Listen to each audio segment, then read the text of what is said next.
मित्रांनो, शालिनी भक्तिसागरमध्ये शालिनी भक्तिसागर कथा आणि शालिनी भक्तिसागर ज्ञान तिघी चॅनलमध्ये तुमचे मनपूर्वक स्वागत आहे। तर मित्रांनो, आज आपण ऐकणार आहोत या व्हिडिओच्या माध्यमाने श्री महालक्ष्मी देवीची कथा। ही कथा जर आपण ऐकली गुरुवारच्या दिवशी तर आपल्या घरात धनसंपदाची भरपूर प्रमाणात वाढ होते आणि महालक्ष्मीचे आशीर्वाद आपल्या पूर्ण परिवारावर राहतो। म्हणजे आपल्या घरात जेवढे मेंबर आहे, मुलं आहे, मुली आहे, माणूस आहे, आपण म्हणजे सर्वांजवळ लक्ष्मी अनंत चिरकाल राहते।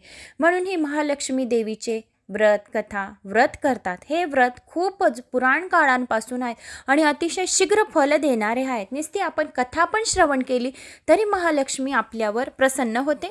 तर आता आपण कथेला सुरुवात करूया। श्री गणेशाय नमो नमः। श्री महालक्ष्मी देवीची कथा। श्री महालक्ष्मी दैवे नमः। ओम श्रीं क्लीं ओम धनं धनं देहि मां। ओम धनदाय नमस्तुभ्यं। निधिपदं दीपाय च भवन्तु तत्व प्रसादान मे धनधान्यादी संपदा। मन लावून ऐकावी, ध्यानात ठेवावी। श्री लक्ष्मी देवीची कहाणी। द्वापार युगाची अधिष्ठात्री, सौराष्ट्र देशाची मोहिनी श्री महालक्ष्मी देवी। आटपाट नगर होते। नगराचा एक राजा होता, त्याचं नाव होतं भद्रशवा। तो शूर होता, दयाळू होता, प्रजादक्ष होता। देवा ब्राह्मणांना, साधू संतांना सुखवीत होता, आनंद देत होता। राजाच्या राणीचं नाव सुरचंद्रिका होतं। नाव चांगलं पण स्वभावात अहंकार। मागील जन्माची ती एका वेश्याची पत्नी होती। तिचं नवऱ्याशी भांडण होई, भांडणाने वैतागली, रागाने घराबाहेर पडली। चालत होती अणवाणी, रानातून तिथे तिला दिसल्या सुवासिनी। त्या करीत होत्या लक्ष्मीचं व्रत, ते तिने पाहिलं। त्यांच्याबरोबर तिनेही व्रत केलं। दुःख विसरली, दारिद्र्य गेले, परिस्थिती सुधारली, देवाची भक्ती फळाला आली। कालांतराने ती मरण पावली। पुढे तिचा पुनर्जन्म झाला, स्त्रीचाच जन्म पुन्हा मिळाला। पण भाग्य उजळलं। भद्रशवा राजाशी तिचा विवाह झाला। ऐश्वर्यात लोळू लागली, गर्वाने ती फुगली, गरिबांना विसरली, तोऱ्या ताठाने फुगली, दासदासींवर रागवली। एकदा काय झालं, देवीच्याही मनात आलं राणीला आपण भेटावं, मागच्या जन्माची आठवण द्यावी, ओळखते की नाही हे बघावं। राणी राजवाड्यात सुखाने राहत होती। राजाही कौतुक करी, तिची लाड पुरवी। त्या दोघांना पुढे 7 पुत्र आणि 1 कन्या झाली। कन्येचे नाव होतं शांबाला। एके दिवशी काय झाले, देवीने म्हातारीचे रूप घेतले, फाटके वस्त्र नेसली, माती मळवट फासला, हाती काठी घेतली, काठी टेकत टेकत राणीला भेटायला आली। तिने आरोळी दिली, अरे हाय का घरात कुणी घास देईल का?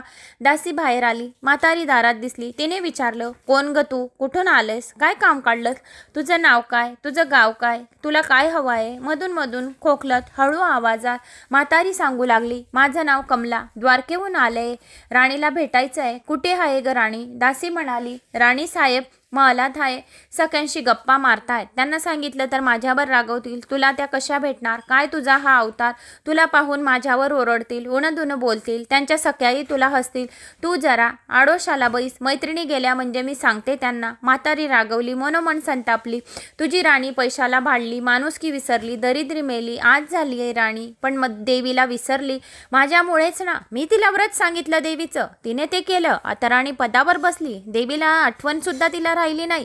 गर्व झालाय तिला धनसंपत्तीचा, पैशांची धुंदी आली आहे तिला, गोरगरिबांची पर्वा नाही, थोड्या मोठ्यांच्या मुली त्या झाल्या मैत्रिणी, म्हातारी गरीबन भिकारीण, कोण तिला विचारताय, पण त्याचं फळ तिला भोगावं लागेल, तेव्हाच तिचे डोळे उघडतील, जाते मी, असं म्हातारीने दासीला म्हटलं। दासी घाबरली, तिने म्हातारीला पाणी दिले, हात जोडून म्हणाली, ते व्रत मला सांगाल का? मी ते नेमाने करीन, उठणार नाही, मातणार नाही, घेतला वसा टाकणार नाही, दिलेला शब्द मोडणार नाही। त्या दासीला व्रताचा वसा सांगितला। म्हातारी उठली, गाठी टेकीत टेकीत निघाली, तोच मांडीवरून राणीची कन्या शांबाला धावत आली। ती कळवळून म्हणाली, आजी रागू नका, चुकली माझी आई, तिच्या वतीने तिच्याकडून मी क्षमा मागते, कृपा करा, दिलेला शाप मागे घ्या, पाया पडते तुमच्या। म्हातारीला मुलीची दया आली। म्हातारीने क्षणभर त्या मुलीकडे पाहिले आणि तिला लक्ष्मी व्रताचा वसा सांगितला। मुलीचा निरोप घेऊन म्हातारी निघणार, तोच राणी माडीवरून आली, दाराशी येते तर म्हातारी दिसली। राणी ओरडली, ए थेरडे, कशाला गालीस, जा इथून, उठ म्हणताय ना, जातेस की नाही, दुसरं घर दिसत नाही का तुला? म्हातारीने संतापाने घराघरा डोळे फिरवले, कपाळावर आट्या पसरल्या, ती तडक घराबाहेर पडली। दासीने लक्ष्मी व्रत केले, तिची स्तुती उत्तम सुधारली, तिने व्रतकथा पण केली, दासी पण केली। संसार सुखाचा झाला आणि पुढे मार्गशीर्ष महिना आला। पहिल्याच गुरुवारी शांबालेने लक्ष्मी व्रतास सुरुवात केली। सगळे नेम धर्म पाळले। 4 गुरुवार तिने लक्ष्मी व्रत केले। शेवटच्या गुरुवारी यथासांग उद्यापन झालं। सिद्धेश्वर राजाचा पुत्र मालाधर त्यांच्याशी शांबालेचा विवाह झाला। राजवैभवातील शांबालेला राजवैभव मिळाले। झालं. हा होता लक्ष्मी व्रताचा प्रभाव. सुखा समाधानाने संसार चालू होता. भद्रशवावर सूर्यचंद्रिका राणीचे मात्र राज्य गेले. भाग्य फिरले. शत्रूने राजावर चाल केली. भद्रशवाचे राज्य लुबाडलं गेलं. सूर्यचंद्रिकेचे राणी पद सुद्धा चाललं गेलं. भद्रशवाला फार वाईट वाटले. पूर्वीचे दिवस आठवले. रानावनात फिरून राजा राणी कष्टाने दिवस काढत होते. भद्रशवाला कन्येला भेटावंसं वाटलं. तो एकटाच निघाला. चालून चालून दमला. नदीकाठावर विश्रांतीसाठी थांबला. नदीकडे येताना राणीच्या दासीने भद्रशवाला पाहिलं. गाईगाईने ती राजवाड्यात गेली. राजाला सांगितलं, मालाधराने माणसं पाठवली, आणायला रथ पाठवला. सासऱ्यांना घरी आले. सन्मानाने नवी वस्त्र, कंठीहार दिली. श्यामबाला वडिलांची काळजी घेत होती. काही दिवसांनी राजाला वाटलं आता परत जावं. जावयाला तसं त्याने सांगितलं. मुलीचा निरोप घेतला. जावयाने मोरा भरून हंडा नोकरांकडे देऊन राजासोबत पाठवलं. राजा राणी घरी परतले. चंद्रिकेला भेटायला हंडा पाहून ती म्हण आनंदाने आणली. गाईगाईने तिने झाकण काढले. बघते काय, आत हंड्यात धनाचे कोळसे झाले होते.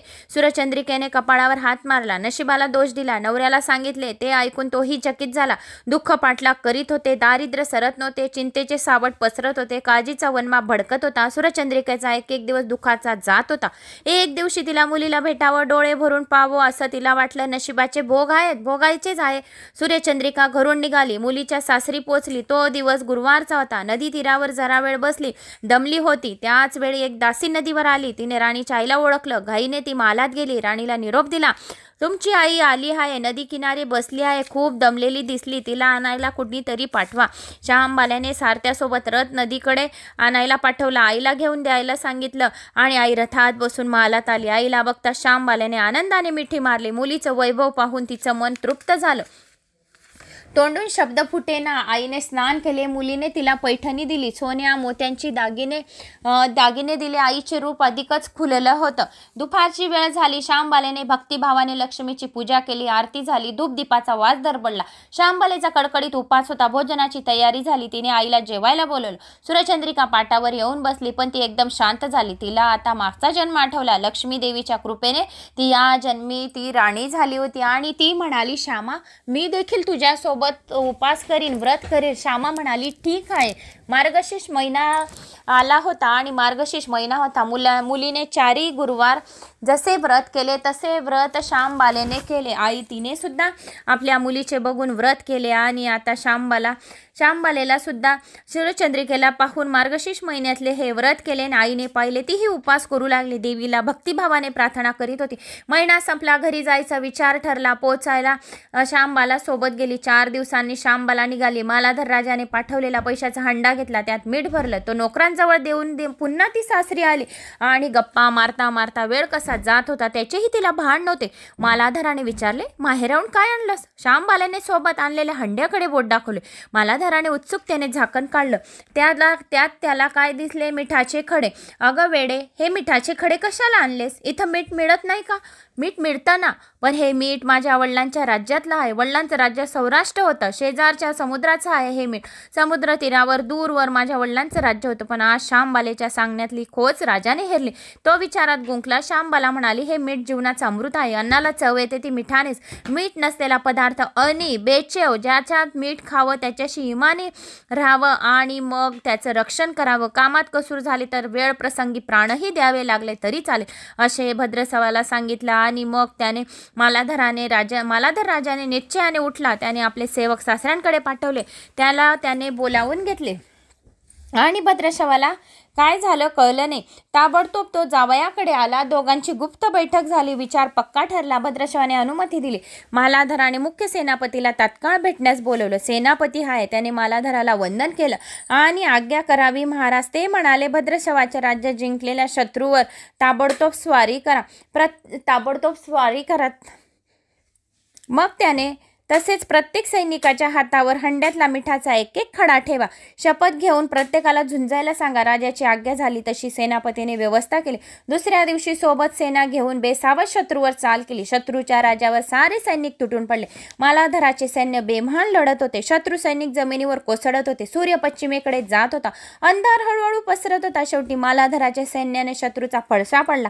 अपूर्व विजय मिळवला. भद्रशवाचे राज्य पुन्हा मिळवलं. मालाधराने व श्यामबालेने हे आनंदाचे महत्त्वाची बातमी सेनापतीने ताबडतोब कळवली. सैनिकांनी शत्रू राज्यातील नाणी होत्या, शत्रू राज्यातील खजिना लुटला, अफाट संपत्ती मिळवली, ती पोत्यात भरली. मालाधराकडे आले, त्या सोन्याचा मोरा, बरीच नाणी होती, शस्त्रांचा साठाही होता आणि मालाधराने भद्रसेवा शूरचंद्रिका राणीस घेऊन यायला सांगितलं. ती आल्यावर घरात आनंदाचं उधाण आलं होतं. तो होता गुरुवार. श्यामबालेने लक्ष्मीवताची पूजा केली, आरती झाली, धूपदीपाचा सुगंध दरवळला. तिने व तिच्या आईने उपवास केला. रात्री देवीची आरती झाली. देवीला नैवेद्य दाखवून सर्वांनी पक्वानांचं जेवण केलं. मार्गशीर्ष महिन्यातला शेवटचा गुरुवार, लक्ष्मी व्रताचा शेवटचा दिवस, मंगल मुहूर्ताचा दिवस. मालाधराने भद्रसेवाचे राज्य त्याच्या स्वाधीन केलं आणि त्याने या व्रताची सांगता केली. राजा राणी सौराष्ट्रात आले. सूर्यचंद्रिकेने पुन्हा लक्ष्मी व्रताचा वसा घेतला. तो हा जन्म पाळला. घरची स्थिती सुधारली. राजाचे 7 पुत्र दूर देशाहून अचानक घरी आले. त्यांना पाहून आई वडिलांना आनंद झाला. या व्रतामुळे राजा राणी सुखी झाले. दुःखाचे वादळ सरले. अशी ही 60 उत्तराची कहाणी. 5 उत्तरी सुपर संपूर्ण. सर्वांनी देवीला वंदन करावे. जो वंदन करतं, या व्हिडिओला लाईक, शेअर, सबस्क्राईब करतं, त्याचं घर सदैव आनंदित राहतं, अशी ही लक्ष्मी देवीला प्रार्थना करावी. ही महालक्ष्मी देवीची कथा. तर ही कथा तुम्हाला आवडली तर एक लाईक, चॅनलला सबस्क्राईब करा आणि जास्तीत जास्त जणांना शेअर करा. व्हिडिओ पण मोबाईलचा व्हिडिओ हा लावून बी दिला. तुम्ही आपली पूजा, कळस वगैरे सर्व संपूर्ण मार्गशीर्षचे गुरुवारचे जे कळस पाठ मांडला गेला असेल तर हा मोबाईल तुम्ही ठेवून द्या. हातात तांदूळ, फूल, गुलाबाचं फूल घेऊन ही व्रतकथा चालू करून द्या. म्हणजे तुम्हाला व्रतकथा झाली म्हणजे तुम्ही तुमची लक्ष्मीची आरती, विष्णूची आरती, कर्पूर गौरम करून हे सर्व तुमच्या हातातले फूल, तांदूळ तुम्ही देवीला आपली मनातली इच्छा बोलून अर्पण करा. म्हणजे आपले 4 गुरुवारपर्यंत, 5 गुरुवारपर्यंत आपली मनातली सर्व इच्छा पूर्ण होते.